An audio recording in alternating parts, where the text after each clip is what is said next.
The meltdown over Concord is just beginning. The video game industry is rattled, guys. There's this going on, which we'll talk about in just a moment. I've got some insiders at Ubisoft who are just as scared. Gamers have really risen up. And if there's anything gamers understand, it's how to play a game.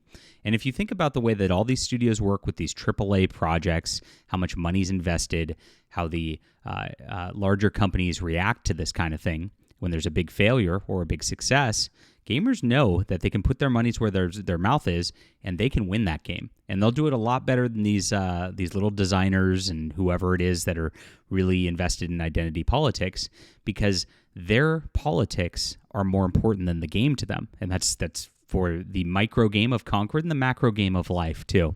A lot of deep thoughts for you this morning, chat. But it's actually true. As much as this goes, these DEI weirdos are screwing with people who are all about knowing how to win and how to beat systems. And that's finally happening. 2024 is going to be the year woke died. It's going to have huge ripples throughout video games, throughout entertainment, in movies, TV shows, comics, books, and more. Everybody is walking away, and it's so delightful. Let's get into this whole terrifying future in just a moment. My name's John Delarose. Everybody, please hit the like and subscribe button. I love to have you guys here. Appreciate you for being here. And I have a great community if you want to hang out. I love everybody here. Love gamers. It's a love fest over here. They call us hateful bigots, but I just love everybody. I really do. I'm also a content creator, and my first love is science fiction. So when I look at a game like Concord and just the bad designs of science fiction, it bothers me. It really does. And so I have my own universe, which is really about that. Concord tried for the retro sort of feel with it. I actually succeeded with it because I read a lot of 1950s comics. I actually just got, as an aside, there's this like Atlas library edition coming from Fantagraphics. There's these giant hardcovers of short stories from the 1950s. And I just got a science fiction volume of that. It's so cool.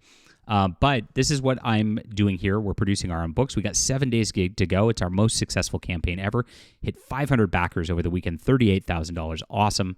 If you like Star Wars, Warhammer 40K, like the classics, we are all about this. This will be a good graphic novel for you, good fun story, and I appreciate you for being there. That's in the description below. Thanks again for all the support. So, Firewalk Studios senior concept artist Amanda Kiefer allegedly revealed that employees at the company are terrified of the future. After the company's first game, Concord, was shut down less than 2 weeks after release. And they absolutely should be. These people who are involved in this kind of thing, involved in these kind of failures, those are such big, high-profile failures with such big dollar signs attached to it. That's a career killer right there. People will look this up and they'll be like, oh, that person did this? That's box office poison, as they used to say in Hollywood, right? And it really is, because, again, it's very clear what their focus is. It wasn't on looking cool. Nothing in this picture looks cool. It's all about some weird DEI agenda all the time. As initially reported by Smash JT, Kiefer wrote on X, I was going to DM you after seeing this, but the site makes me pay to do that. That's Twitter.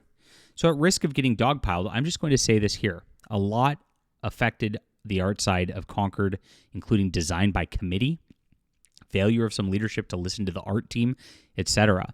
Now that makes a lot of sense that the art team was doing one thing, and then that's not what was actually listened to by the execs and all that. I actually saw a video the other day. I'm going to put this in the description below for you guys. It's Mike S. Miller, who's actually worked with me before, and he did a redesign of Concord. And he's redesigning the characters as a professional comic book artist, and he's doing a fantastic job. And so, like I said, I'll put that in the description below so you guys can check that out. It's his video, so you should. But just redesigning it and making it look good fixes everything. It really does. It's a huge deal. Well, you can't fix the pronouns, that's true, but it's pretty close. She continued, the character concept art team, including myself, is going through an extremely difficult time emotionally, of course, and some of the team is no longer want to work in games, design characters, or even do art anymore after this. Because of this, posts like yours, though understandable, are unfortunately ill-timed. None of us know which way the wind will blow with the studio. We are worried, sick, and terrified of the future. Not only that, but we have seen been shouldering the brunt of the emotional labor as the executives, directors dodge most of the blame.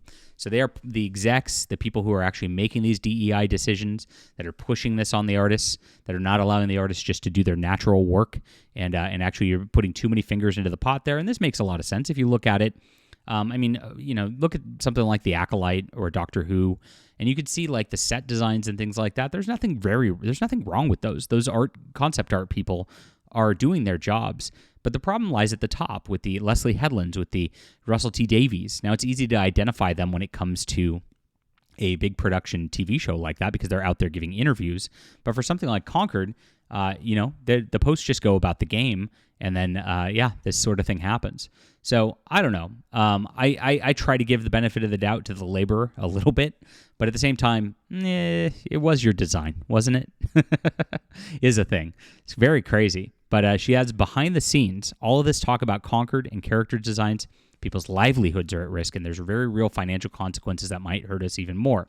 She concluded, that's just what I can say from our point of view. I'm not saying change course or anything. Us artists like being able to use social media to promote our work, get more jobs, but I'm saying we see this, and it does absolutely affect us since we just got our teeth kicked in. Pretty funny. So I'm hearing much the same at Ubisoft. Star Wars Outlaws is not performing the way that it's supposed to. The initial indications are that Assassin's Creed Shadows are not going to perform the way it's supposed to.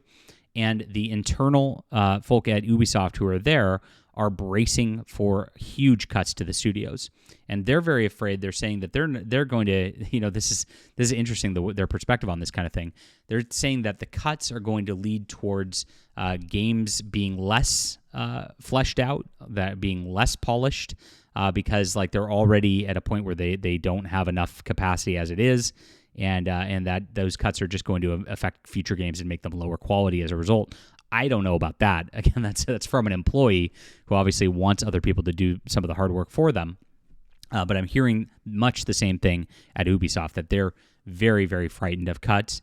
And there's talk at Ubisoft that they're actually going to lay back on making original games and just focus on re-releases of old games for the near future once Assassin's Creed Shadows comes out and fails, because they're going to hope that you'll come back for those nostalgia bait remakes instead. That will be a little easier. So that's really a big decline for Ubisoft if it all comes down the pipeline the way that employees that I talk to are saying. There's some inside information for you. Wow. So this is happening across the video game industry. Like I said, it is absolutely fear going on. These people are just in a tizzy. But they all thought they had cush jobs. They all thought they were going to sit there for so long. I don't necessarily feel bad for these people as much as this is going on, because it's like, you know what? You were part of all this DEI sort of thing this entire time, and you were just riding that train, just hoping the grift would just keep going forever, and then the balloon popped. That's really what's happening. You're saying, oops, I backed the wrong horse. Well, I'm glad you backed the wrong horse, and acknowledge that, I guess. But, you're going to have to work and get back on the right one if you're going to, of course, make things better for yourself and make things better for games in general. So Mighty Keefe here pointed this out, that Kefler's post came days after she claimed that gamers would not have any games to buy at all because they opposed woke ideology. So like I said, don't feel bad for her at this point. She said on X, in response to a disingenuous post from Mighty Keefe regarding Bandai Namco embracing diversity, equity, and inclusion, she wrote, "Pretty soon these weirdos will have no games to buy at all." So calling people weirdos right as you're trying to sell a AAA game, the gamers that you want to play the game, probably not a good idea. And this has kind of been the problem with Concord. If you look at it, you can complain about the jobs and all that. But if you're out there dunking on your target audience and the people who actually are out there buying and playing games, oof. I mean, maybe you should be working just a little harder and making those designs look a little better. I mean, the amount of video gamer blaming that comes out from these studios and from these people I see all the time is so ridiculous. And that's just what happens all the way around. But they're scared. This is what's happening. The game is offline. It's gone now. $250 million down the drain. They are going and they are going to be refunding backers across different things. And you can see this woman is a highly political person who's out here complaining now about the jobs. I want to see a woman president more than anything. Wow, I can't support that. There's a lot of people terrified to speak up. I'm really scared to post at risk of being called a Bernie bro or being attacked like I have in the past, so I might delete. I do support Bernie because of my ideals, but I'm not a Bernie bro. So commie's going to commie, I guess. But oh well. I think that Firewalk Studios, I mean, honestly, if you think about it, capitalism, guys, it deserves to go by the wayside. Ubisoft deserves to go by the wayside. And maybe the developers of Black Myth Wukong deserve to take their place. They might be hiring very soon. They seem to have a lot of money on their hands. Might want to look for a job there. But for some reason, I don't think they're likely to hire Amanda here. Leave a comment down below with what you think about this. Hit the like and subscribe button, and make sure to back the Hidden Emperor. Great stuff right here. Great art design, great fun, a wonderful story. It's in the description below. We'll be back soon.